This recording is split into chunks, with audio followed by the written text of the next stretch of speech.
Bombs are already falling on London. Buckingham Palace itself has just taken a direct hit, its very foundations shaking. And inside a candle-lit corridor, a shy, stammering man turns to his wife, his voice raw with emotion, and says, "I'd rather my daughters kept their parents than their crowns." But they stayed. They chose to stay. This, then, is the extraordinary story of a reluctant king, a steel-willed queen, and the unbreakable marriage that held a nation together when Britain itself was on the brink. Most fairy tales wrap up neatly with a grand coronation, don't they? Well, theirs began with one, a coronation absolutely nobody, least of all the man himself, saw coming. In 1936, Prince Albert, known simply as Bertie to his closest friends, was content, even thriving in the shadows. He was a naval officer who adored his stamp collection, a father who'd happily read bedtime stories without a hint of embarrassment, and a husband who still penned tender love notes to the woman he affectionately called "my dear little Biffkins." But then, history took a sudden, dramatic turn. His elder brother, Edward VIII, famously abdicated the throne for the woman he loved, Wallis Simpson. And just like that, the crown, heavy with centuries of expectation, landed squarely on the head of a man who, at times, could barely utter his own name without profound, agonizing pain. The nation desperately needed a symbol of unwavering strength. What it got, paradoxically, was a deeply human being, flawed and vulnerable. Yet, by his side stood Elizabeth Bowes-Lyon, a spirited daughter of Scottish earls. She'd already famously turned down Bertie's proposals twice, dreading the stifling confines of court life. But she finally, decisively said yes, explaining to her mother, with characteristic wit. He stammers and I stammer back with laughter, and somehow we both end up talking. Little did they know, together they'd soon face the monumental task of holding Britain itself together through the storm of the greatest war in history. His Majesty King George VI's very first speech? It clocked in at a mere 4 minutes, yet for everyone listening, it stretched on for what felt like 4 agonizing hours. Microphones hissed with static, newspapers later winced in their editorials, and cinema audiences across the country squirmed, utterly gripped by a collective, palpable embarrassment. He returned to Buckingham Palace that day, convinced, utterly and completely, that he had failed his first, crucial test as king. Elizabeth, ever his anchor, found him later, lost in thought, staring blankly at the formidable red boxes of state papers. She simply walked over and took his hand. "Darling," she said, her voice calm and clear, "we have only one job, really. To mean what we say, and to say what we mean, together." The very next morning, without hesitation, she picked up the phone. Her call was to a rather controversial Australian speech therapist named Lionel Logue, and her message was direct. The king would be dropping by, without an appointment. Now, historians still debate Logue's exact, often unconventional methods. But the results? They were undeniably visible. Within mere weeks, the king's sentences, once stumbling and hesitant, began to land with growing confidence, instead of painfully limping along. And Elizabeth?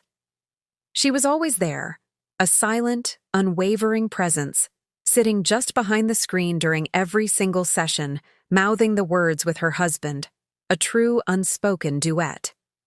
When George VI finally, triumphantly, opened Parliament in October 1937, the very same newspapers that had so cruelly mocked him just months before now lauded a voice steady enough to lift the roof. The public saw a miracle unfold before their eyes. What they perhaps missed, however, was the simpler, more profound truth. A frightened man had found someone utterly unafraid to practice courage, right there, steadfastly, beside him. By 1938, the chilling whisper of war wasn't just in the air. It followed them, an unwelcome shadow, on every single royal tour. In Paris, they saw anti-aircraft guns being grimly installed along the iconic Champs-Élysées. In Canada, They heard American radio hosts openly debating whether Britain could possibly survive a full-scale Nazi onslaught. Back home, Elizabeth, ever practical, began carrying a small, discreet notebook. In it, she meticulously listed every single basement they might conceivably use as a shelter. She also started a rather poignant tradition. After each dinner, she'd ask guests to sign their menu cards and jot down just one line about what, in those darkening times, made them hopeful. Those precious scraps of paper, carefully kept in a simple biscuit tin, would later be read aloud during the terrifying worst nights of the Blitz, offering small beacons of light. Meanwhile, the king's relationship with Winston Churchill, then a formidable backbench Cassandra, issuing stark warnings about Hitler's terrifying ambitions, deepened considerably over their regular late-night brandies. Churchill, a man not easily impressed, later penned, "I never saw the king passionate except when he spoke of the Queen's refusal to leave London." That defiant refusal, that unwavering commitment, would very soon become the couple's single most defining act. September 13, 1940, dawned like any other, filled with the usual trivial annoyances of wartime life: a broken lavatory handle, the disappointingly rationed marmalade at breakfast, a page who regrettably forgot the racing results. Then, at precisely 10:20 a.m., the mundane shattered. A German bomber scored 5 direct, devastating hits on Buckingham Palace itself. The chapel crumbled into dust, the swimming pool literally vaporized, and tragically, 2 brave workers died right where they stood. From the smoldering rubble, Elizabeth emerged, remarkably composed, clutching a hatbox as if it were the only helmet she needed. A stunned policeman rushed forward, shouting, "Where are your Majesties hurt?" Her reply, delivered with a quiet, steely resolve, became instantly legendary. "I'm bruised, ma'am, but still perfectly able."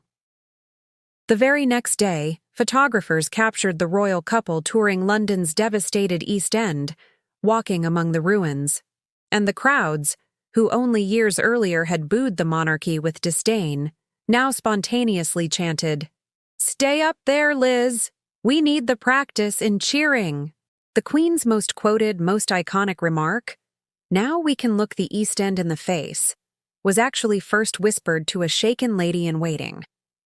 But Fleet Street absolutely loved it, and the phrase, charged with defiance and solidarity, stuck.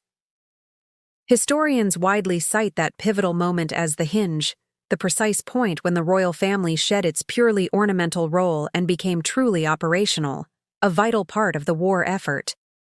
From that day forward, wherever the bombs fell, the king and queen arrived the very next morning, often even before the civil defense crews had fully secured the areas. George, with a quiet determination, insisted on walking through every single destroyed street because, as he confided to his mother, "If I can smell the smoke, I'll remember exactly why we're still fighting." While the king's wartime diaries remain private, the intimate letters he and Elizabeth exchanged, particularly when he visited troops in North Africa, offer us a rare glimpse into the true engine of their extraordinary partnership. On May 12, 1943, George wrote to her, a touch of weariness perhaps in his words, "The men ask about you, darling. I tell them you are the only reason I do not lose my temper with maps." Her reply, full of characteristic warmth and playful wit, came swiftly. "The girls and I have taken up sock knitting. Margaret dropped 11 stitches. I told her that is the exact number of U-boats you sank last week." But beneath the surface of this charming banter lay a deeper, more poignant truth. Neither of them, separated by oceans and war, slept more than 4 hours a night while they were apart. When George finally returned home, aboard the mighty battleship HMS King George V, the very first thing Elizabeth did was to gently pull a loose thread from his uniform, whispering, her voice thick with emotion, "I have been saving this to mend the tear in my heart." Their eldest daughter, the future Queen Elizabeth II, later remarked with a knowing smile that Mummy and Papa wrote like teenagers, even when the world was burning around them.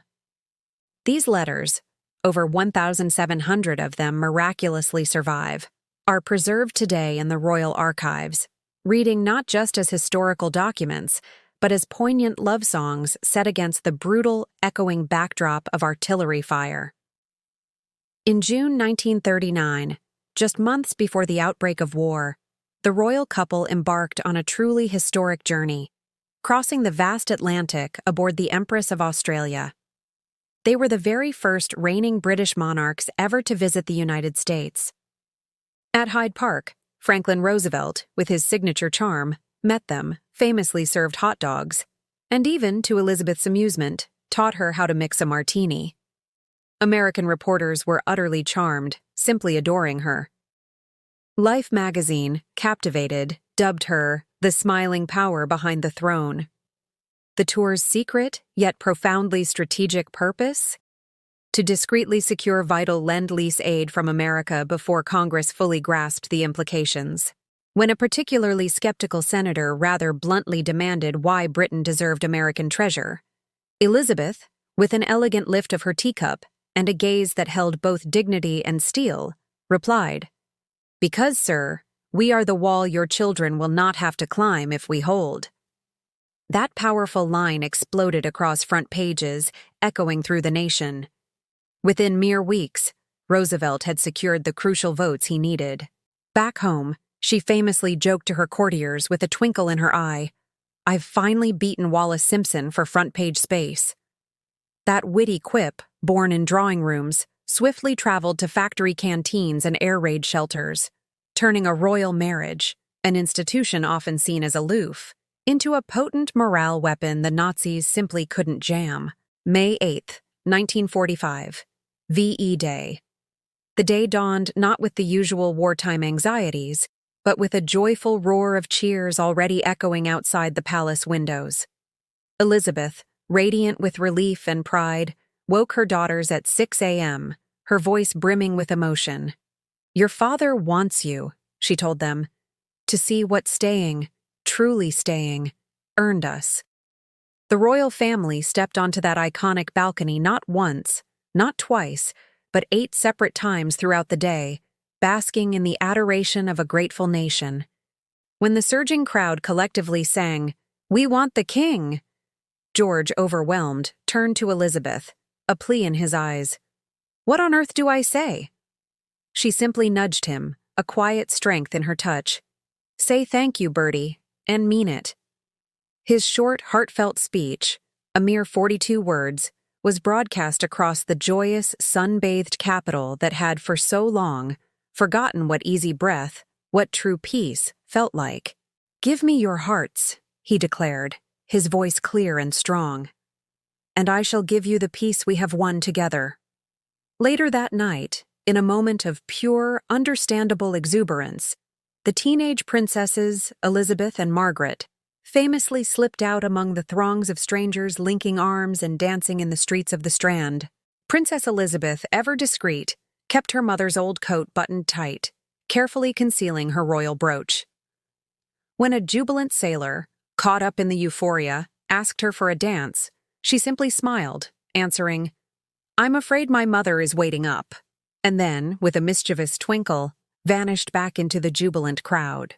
The next morning, newspapers carried an iconic photograph: the king and queen, back on the palace balcony at 1 a.m., still waving, their arms aching, but their faces alight with a shared triumph. The caption, simple yet profound, perfectly encapsulated their reign. They stayed, we stood, we won. The war, a brutal, devastating conflict, cost Britain close to 500,000 precious souls. But in return, it gifted the royal family something utterly priceless: enduring relevance. George VI passed away in 1952, a king who, despite the insidious cancer blooming in his lung, never missed another day of public duty, his sense of service unyielding to the very end. Elizabeth, his beloved queen, lived another remarkable 50 years, transforming into the iconic, much-loved Queen Mother, famed for her pastel hats and the ever-present tissues she carried for every child she met. Together, they didn't just endure. They proved, unequivocally, that monarchy isn't merely about glittering thrones or sparkling tiaras. It's about two extraordinary people who, when the sky was literally falling, consciously decided that the safest, most honorable place to stand was right there, beside their people. Their eldest daughter would, of course, go on to become the longest reigning monarch in British history, but the foundational template for her extraordinary reign was forged in fire by a shy king who learned to speak with a nation's voice, and a queen who, with quiet defiance, simply refused to leave. If this remarkable story reminded you just how potent and often quiet courage can be, then please hit that subscribe button for more forgotten moments that profoundly shaped our modern world. And tell us, in the comments below, which wartime leader would you choose to stand beside in a crisis? Don't forget to watch our next video, where we dive into how Winston Churchill's legendary speeches were secretly edited for radio.